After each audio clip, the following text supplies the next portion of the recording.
세상 부모들에게는 똑같은 소원이 있는데요. 그게 뭐냐 하면은 자녀들이 건강하게 행복하게 잘 사는 겁니다. 우리 하늘 아버지에게도 똑같은 소원이 있는데 그것이 뭐냐 하면은 하나님 자녀들이 건강하게 행복하게 잘 사는 거예요. 이 하나님의 뜻은 성경의 처음 창세기 천지 창조부터 아주 분명하게 드러나 있는데 그것이 우리가 오늘 읽은 말씀입니다. 하나님께서 6일 동안 세상을 지으시고 마지막 날 오늘 보니까 흙으로 사람을 지어서 거기에 생기를 불어넣어서 우리가 다 생명이지요. 하나님의 그 영을 호흡하는 사람들인데 이런 사람들을 어디다 두셨냐 하면 에덴 동산, 천국에 두시고 거기에 또 각종 보기에 먹기에 아름다운 그런 나무들을 다 베풀어 두셨습니다. 또 그 중에 하나는 생명나무도 있어요. 그 생명나무를 먹고 살면은 영원히 살 수 있는 그런 길을 하나님께서는 천지 창조 때부터 우리에게 다 베풀어 주셨다는 그런 얘기입니다. 그런데 그 참 수백 가지, 수천 가지 나무들, 또 생명나무를 포함해서 있는데 사람들이 굳이 먹은 게 뭐였죠? 그것이 딱 한 가지 하나님께서 먹지 말라고 명하신 게 있는데 그것이 우리가 잘 아는 선악과라고 이렇게 알고 있습니다. 굳이 그것을 따먹음으로써 모든 문제가 시작이 되죠.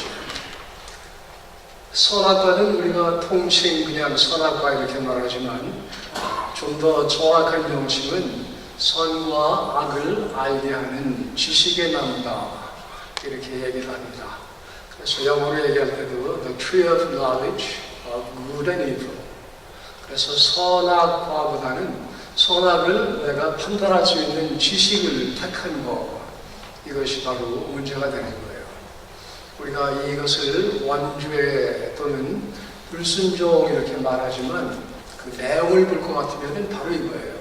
우리가 생명나무를 따먹고 영원히 살 수 있는 모든 여건을 하나님께서 갖춰주셨는데 굳이 마다하고 먹지 말라는 그런 선과 악을 구별하는 지식을 선택하는 것, 이것이 바로 인간들의 문제입니다.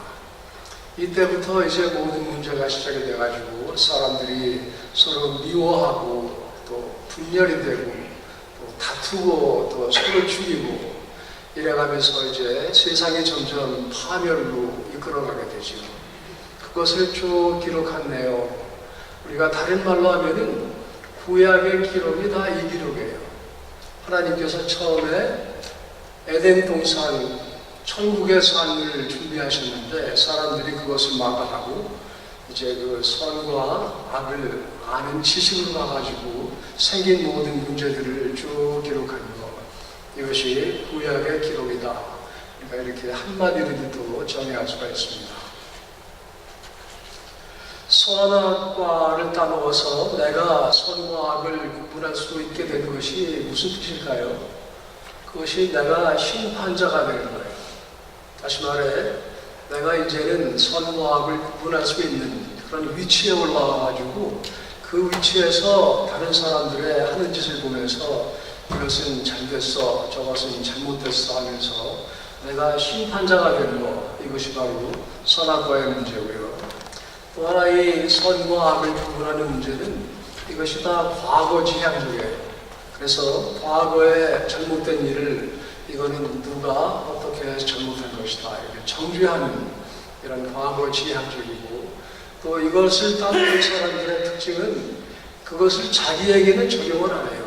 뭐냐면 나는 이미 선과 악을 알고 그것을 판단할 수 있는 위치에 있기 때문에 그걸 가지고 남을 보면서 남들을 잡는 이런 그 행동을 보이는 것이 바로 선악과를 따먹은 사람들의 문제고요. 이래서 이제 문제가 자꾸 이렇게 공멸의 길로 가게 되는 이것이 바로 선악과의 문제입니다. 여기 비해서 생명나무를 따먹은 사람들, 글쎄요, 지금까지는 없었지요. 구약까지는 아무도 없었는데 생명나무를 선택한다는 얘기는 이거는 미래의 재앙이에요. 지금까지 뭐가 어떻게 잘못되었는 거, 내가 죄를 지었던 거, 이런 거를 잘잘못을 시비를 하는 것이 아니라 거기서 출발해서 이제 내가 살 길이 뭔가를 이렇게 찾아나가는 이것이 바로 생명나무, 이것을 따먹은 사람들의 특징이라고 말할 수 있고요. 이런 사람들은 자기의 그 잘못에는 참 늘 반성을 하고 회개를 하고 그러면서 다른 사람들의 잘못을 따지고 들 시간 여유가 없어요. 그렇기 때문에 남에게는 관용하고 자신에게는 신앙생활을 열심히 할 수 있는 이런 그 길을 가게 되는 것이 바로 생명나무의 특징입니다. 상생의 길만 이렇게 해서 선악과를 생명나무를 따먹게 되면은 모두가 다 하나님의 축복 가운데 살게 되는 이것이 바로 에덴 동산에서의 일이었습니다. 이 선악과와 또 생명나무 이 두 가지의 그 특징 태도를 잘 이렇게 대비시켜주는 그런 것들이 참 많이 있어요. 성경에도 그렇게 한번 보기 시작을 하고 성경을 읽으면요, 가는 데마다 그것이 많이 보여요. 그 몇 가지만 제가 소개해 볼게요. 요한복음 9장에 보면은 예수님과 제자들이 같이 길을 가다가 날 때부터 눈먼 사람을 만납니다. 날 때부터 눈먼 사람을 예수님과 제자들이 같이 만나게 되는데, 그럴 때 여러분 제자들의 첫 번 반응이 뭔지 아세요? 요한복음 9장에 기록되어 있습니다. 보시면은 곧바로 예수님한테 물어요. 라비여, 저 사람이 눈이 멀은 것이 누구의 죄입니까?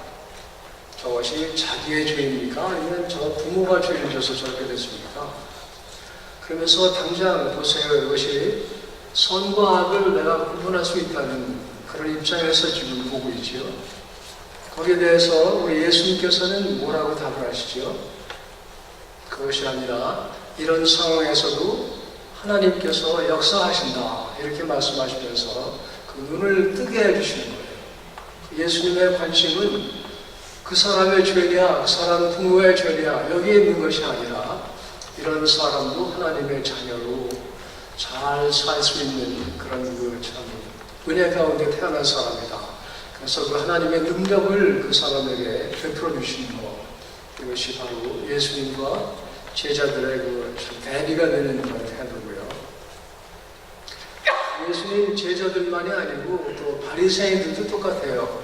그때 바리새인들이 상당히 신앙이 좋고 아주 철저한 이런 사람들인데, 한 번은 예수님과 그 제자들이 밀밭을 가다가 안식일인데 배가 고프니까 제자들이 그 밀을 따먹지요. 밀을 따가지고 손으로 비벼가지고 그것을 이제 먹으니까 바리새인들이 보고 뭐라 그래요? 안식일을 범했다. 딱 손가락질을 하죠. 바로 선악과의 입장입니다. 그래서 내가 볼 때는 저거 안 된 짓을 하는 것이다. 그래가지고 따지고 들어요. 왜 안식일을 범하고 이렇게 못할 짓을 하느냐 이러고 따지고 덤벼드니까 그때 예수님께서 하시는 말이 뭐죠? 그것이 안식일이 사람을 위해서 있는 거지 사람이 안식일을 위해서 있는 것이 아니다. 이렇게 말씀하시면서 그 배고파서 따먹은 거에 대해서 그걸 정리하지 않으시고 살길적으로 이렇게 주님께서는 이걸 이렇게 풀어주시는 거예요. 그것이 바로 우리 주님과 또 바리새인들과도 참 정반대가 되는 그런 태도고요. 또 그때 그 사람들도 그래요. 이스라엘 사람들이 하나님의 백성이다 이렇게 말을 하고 있지만, 한 번은 그 여자가 현장에서 잡혀가지고 끌려 나오는 그런 얘기가 요한복음에 또 기록이 되어 있지요. 그때 사람들이 어떻게 합니까? 여자를 다 앞에다가 굴려놓고는 다 돌을 손에 하나씩 들고 그러면서 이제 따지는 거지요. 율법에 보면은 이런 죄를 지은 사람은 때려 죽이라고 했습니다. 그러면서 다 던질 차비를 하고 예수님께 묻는 거예요. 당신은 어떻게 대답하시렵니까? 이렇게 물으니까 우리 주님의 답은 뭐였습니까? 죄 없는 자가 먼저 쳐라 이렇게 말씀하시면서 그 손가락질하는 거를 남에게 돌리지 말고 너 자신을 먼저 볼 수 있도록 그렇게 그 태도를 바꿔주시고 또 그래서 사람들이 돌을 하나씩 떨어뜨리고 다 흩어진 다음에 여자에게 뭐라고 말씀을 하세요? 나도 너를 정죄하지 않는다. 만약에 정죄할 수 있는 입장에 있는 분이 있다면 바로 예수님밖에 없지요. 그런데 그분은 그 입장을 내세우는 것이 아니라 거꾸로 이 참 불쌍한 여자를 살리는 쪽으로 이렇게 전부 거기서 판단을 하시고 그 여자를 놓아 내보내시는 겁니다. 이것이 바로 그 생명나무와 선악과의 차이고요. 이런 얘기가 그 성경에만 있는 것이 아니에요. 우리 주위에도 그런 얘기가 참 많은데 제가 몇 가지만 또 얘기를 해보면은 여러분 그 어버빌가의 테스라는 그런 소설, 뭐 영화 다 기억하신지 모르겠는데요. 그 영화의 그 테스라는 여주인공이 있죠. 그 여주인공이 부잣집에 이렇게 갔다가 그 부잣집의 아들한테 강간을 당하죠. 그래가지고 임신을 하게 되는데 그래서 아기를 낳고 이제 그 아기를 낳았어요. 그런데 그때 당시는 미혼모에 대해서는 상당히 아주 금기시하고 있기 때문에 이 여자랑 이 아기를 사람들이 참 가까이를 하지를 않습니다. 그러다가 이제 그 아기가 병이 걸려가지고 죽게 됐어요. 그러니까 엄마는 참 굉장히 다급하지요. 더군다나 그때 사람들의 이해로서는 세례받지 않고 죽으면은 지옥 간다 이런 그 교리가 있었거든요. 그래가지고 엄마가 아기를 안고 신부한테 가가지고 얘 죽기 전에 세례 한번 봐주십시오. 참 이렇게 불쌍하게 죽어가지만 그래도 지옥 간다는 그 말을 엄마가 어떻게 그걸 감당을 하겠어요. 그런데 그 신부가 뭐라 그래요? 못하죠. 신부는 왜냐하면은 교회의 교리에 묶여서 그걸로 선과 악을 판단합니다. 그래서 그 엄마나 그 아기의 불쌍함을 보지를 못하고 그 아기에게 세례 주기를 거부해요. 엄마의 마음이 얼마나 찢어지는지요. 결국은 이제 아기가 죽었는데 죽으니까 나중에는 그 교회에 와가지고 그 교회 무덤에 묻어달라고 합니다. 왜냐하면 또 한 가지는 교회에 이렇게 울타리가 있고 교회 묘지가 있는데 그 안에 묻히면은 천국 가는 거예요. 그 안에 못 들어오면은 지옥 가는 거예요. 그러니까 이제 마지막으로 신부한테 교회 울타리 안에만 좀 묻어달라. 신부가 그것마저도 거절을 하죠. 왜냐하면은 그때 교회로서는 선악과 교회예요. 생명교회가 아니에요.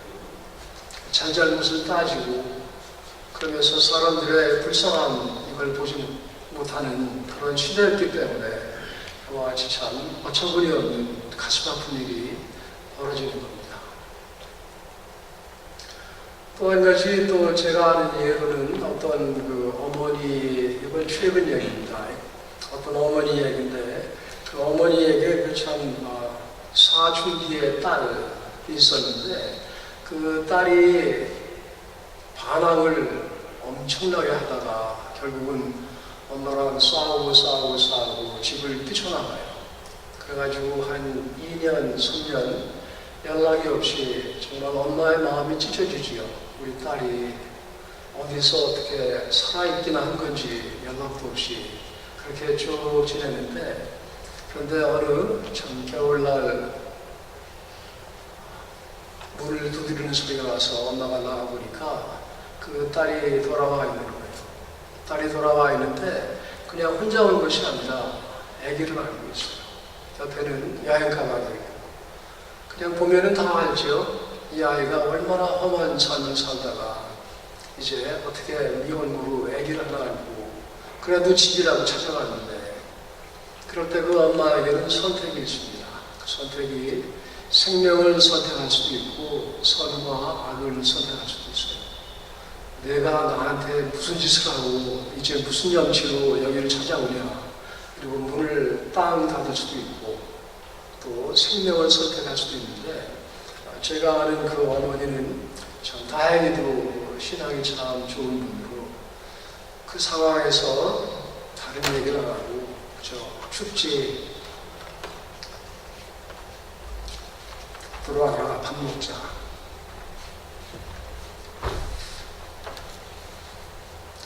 그래가지고 그 딸을 받아가지고 셋이 같이 사는데요. 참 얼마나 행복하게 사는지 몰라요. 그것이 그 집에 참 큰 축복이 돼가지고 그렇게 사는 선택 하나에 다 달린 거죠. 또 하나 또 제 얘기를 하나 해볼게요. 제가 그 마지막 교회가 그 팰러스 하이츠라고 거기에 미국 백인들 96% 동네에서 이제 백인 목회를 하는데 한 번은 어떤 나이 한 50대 남자가 어떤 여자랑 같이 제 사무실을 찾아왔어요. 찾아와가지고 뭐라고 그러냐면은 그 자기네 아들이 그 동네에 이제 크리스찬 스쿨이 있었는데 그 크리스찬 스쿨에 가야 될 텐데 그 학교에서 서류를 띄워라 그러는데요. 무슨 소리냐 하면은 교회에서 목사가 사인한 소리인데 교회에 잘 출석하고 있고 또 구원에 확신이 있는 사람이다. 이거를 증명하는 그 서류를 띄우라고 저한테 그 서류를 내밀어요. 사인해달라고. 저는 처음 보는 사람. 그래서 그럴 때 어떻게 해요? 제 마음 같아서는 만약에 선과학을 따진다면은 이 사람 미쳤나? 정신이 있나? 내가 처음 보는 사람한테 이런 허위 서류에 사인을 하는 게 말이나 되나? 하고 호통을 칠 수도 있지만 목사는 그렇게 되게 못하지요. 그래서 어떻게든지 이제 이 참 난처한 상황을 뚫고 나갈 그런 그 기회를 보는 거예요. 그래서 얘기를 하나하나 시켜봤어요. 얘기를 시켜보니까 이 남자분은 한 1년 전에 부인이 죽었어요. 그리고 여자분은 벌써 한 2번 이렇게 결혼에 실패하고 그런데 둘 다 이렇게 외롭고 쓸쓸하니까 그야말로 온라인으로 만나가지고 그래서 이제 둘이 결혼하기로. 그런데 남자에게는 아이가 하나도 없는데 여자에게 있는 남자아이 그 아들 때문에 이제 이렇게 오는 거예요. 그래서 그거를 저보고 사인해달라고 그러니까 제가 참 난처하지요. 그래서 그럴 때 이제 그 성령의 지혜를 구하는 그런 그 시간 속으로 기도하면서 쭉 시간을 끌다가 제가 결국은 이렇게 얘기했습니다. 좋습니다. 그러면은 내가 외상으로 사인해 줄 테니까 외상을 나중에 갚으시오. 그래가지고 이제 그때부터 저하고 새신자반 공부를 하기로 하고 또 교회에 나오기로 하고 그래서 지금 이 서류는 가짜 서류지만 1년 후에는 이 서류가 진짜 서류가 되게 그렇게 하자고 얘기했더니 이분들이 얼마나 또 마음들이 순수한 분들이지요. 그러자고 동의를 해요. 그런데 이제 그 다음에 저하고 그 새신자반도 교회에 이렇게 좀 나오기 시작하는데 그 교회에서 아마 제일 열심히 나왔던 부부였어요. 결국 남자분이 교회에 자기 나가게 된다고 이 사람이 그 소방소이라고 목소이라고 하는 사람이라 양복이 없는데 교회 나간다고 갑자기 양복을 4벌을 샀어요.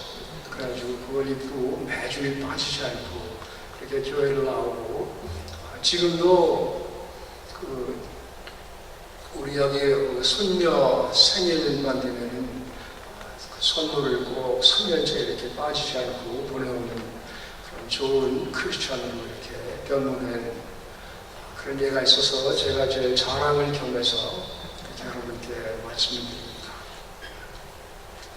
참 생명과 선악의 선택 이것이 어떻게 보면 참 간단한 문제 같지만 제가 이 나이까지 또 목회를 쭉 하면서 보니까 이것처럼 근본적인 문제가 없더라고요. 정말 이것만 제대로 되면. 그래서 사람들이 선악과 때문에 생명 선택하는 그 능력을 상실했기 때문에 그래서 오신 분이 누구예요? 그분이 바로 예수 그리스도십니다. 그래서 그분 말씀이 나는 생명의 떡이다 이렇게 말씀하시고 나는 길이요 진리요 생명이다 이렇게 말씀하시지요. 그 다음에 요한복음 10장 10절 보면은 내가 온 것은 너희들로 생명을 얻게 하고 더욱 풍성하게 하기 위함이다 이렇게 또 말씀을 하세요. 다른 말로 말하면은 창세기 에덴 동산에서 사라진 생명나무가 우리 예수 그리스도를 통해서 다시 나타나셨다. 우리가 이렇게 말할 수가 있는 거예요. 지금이라도 우리가 그 예수님을 받아들여서 다시 말해 생명나무를 먹어서 이렇게 가지고 살면은 지금 이 땅도 하나님께서 우리에게 허락하신 에덴 동산으로 바뀔 수가 있다는 얘기입니다. 천국은 꼭 우리가 죽어서 하는 것이 아니라 이렇게 주님을 영접하고 주님을 깊이 알고 또 주님 가르침대로 행할 때 그때 이 땅이 이렇게 하늘나라로 변하는 것 이것이 우리의 믿음의 핵심이고 우리가 늘 부르는 찬송의 내용입니다. 참 저는 이 성경을 이렇게 쭉 보면서 참 소름이 막 돋을 정도로 왜냐하면 창세기에 생명나무가 없어졌다가 요한복음에서 보면 우리 예수님께서 생명나무로 나타나셔가지고 그 다음에 그 생명나무를 통해서 생명을 얻은 사람들이 하늘나라에 들어가는 얘기. 그래서 마지막에 계시록에 보시면요, 계시록이 성경의 끝장이지요. 거기에 그 생명나무가 또 나와요. 이렇게 믿는 사람들, 이런 사람들은 강가에 심기운 나무 같아서 계절을 따라 열매를 맺고 또 그 잎은 만국을 소생케 하는 그런 힘이 있다. 그래서 천국이 회복되는 얘기가 이것이 바로 계시록의 마지막 장에 나오는 얘기예요.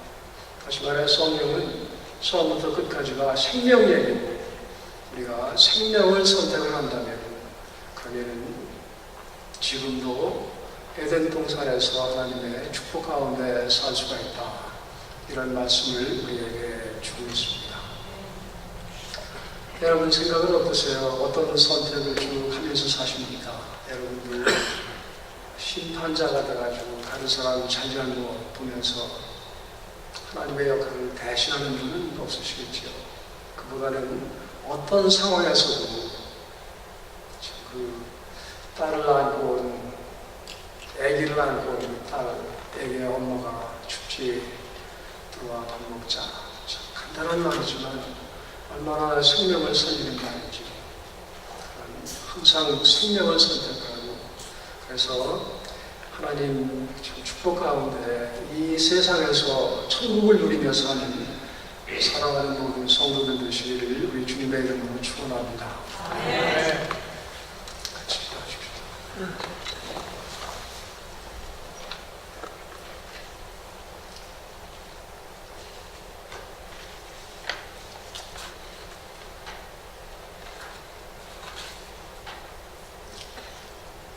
하나님의 소원이 우리가 천국에 사는 건데도 우리는 우리가 우리 힘으로 천국을 찾고 만들어낼 수 있느냐 방황하는 참 불쌍한 인생들입니다. 이런 우리의 연약함, 부족함, 결함을 주님 마다하지 않으시고 늘 은혜 가운데 감싸주시며 또 그래도 손잡고 바른 일로 인도하심을 감사를 드립니다. 또 우리가 부족하기에 이렇게 함께 신앙의 동지가 되어서 같은 교회에 속하고 또 교회를 세워나갈 수 있는 이런 귀한 직분, 역할 주심을 또한 감사를 드립니다. 이 모든 것이 하나님의 선하심으로 시작된 일이오니 하나님 선하심을 우리의 부족함을 통하여도 이루시고 우리가 우리를 내세우지 않고 우리 속에서 하시는 예수 그리스도가 늘 나타나는 이런 삶이 될 수 있도록 성령으로 늘 역사하시며 또 인도하여 주시옵소서. 예수님의 이름으로 간절히 기도드립니다. 아멘.